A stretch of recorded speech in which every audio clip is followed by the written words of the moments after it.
অজু করে সিজদায় লুটিয়ে পড়ে চোখের পানি ছেড়ে আল্লাহরে পাপের স্বীকৃতি দেন। আল্লাহ, এমন কোন জুলুম নাই, গুনাহ নাই আমি করি নাই, সগীরা কবিরা, জেনে না জেনে, ইচ্ছায় অনিচ্ছায়, শিরকি বেদাতি সব গুনাহ করেছি।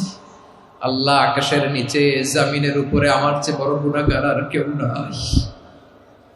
চোখের পানি ছেড়ে আল্লাহরে বলেন, আল্লাহ, আমি ছাড়া তোমার গোলামের অভাব নাই, তুমি ছাড়া আমার দ্বিতীয় কোনো রব নাই, তুমি ছাড়া তো কেউ আমার গুনাহ ক্ষমা করার নাই, তুমি আমার রব, তুমি আমার সব। বলতে পারবেন? এই তাকরীর আমার পটুয়াখালীর ভাইয়া, এই স্বীকৃতিটা দেখতে আল্লাহ বড্ড ভালোবাসে, কারণ আমরা সবাই গুনাহগার। আমরা সবাই কি? বিশ্বনবী বলেন, কুল্লুকুম খাত্তাউন, বানি আদম, তোমরা সবাই পাপী। সবাই কি? সবাই পাপী। আমরা সবাই পাপী। আপন পাপের বাটখারা দিয়ে অন্যের পাপ মাপি। আমরা যে পাপী এটা ভাবতে মনে চায় না কারো, খালি অন্যের পাপ দেখি আমরা। এটা ভুল। ওর এই পাপ, ও পাপী, ও জালেম, ও জাহান্নামী, এরকম একটা টেন্ডেন্সি। আমার যে কি হালাত এটার খেয়াল নাই। খেয়াল করতে হবে যে আমি সবচেয়ে বড় পাপী, ঠিক কিনা বলেন?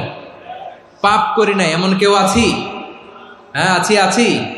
কেউ না জানলেও জানে কে আমার পাপের ঘটনা? পৃথিবী না জানুক আমি তো জানি, আমি কি পাপ করেছি।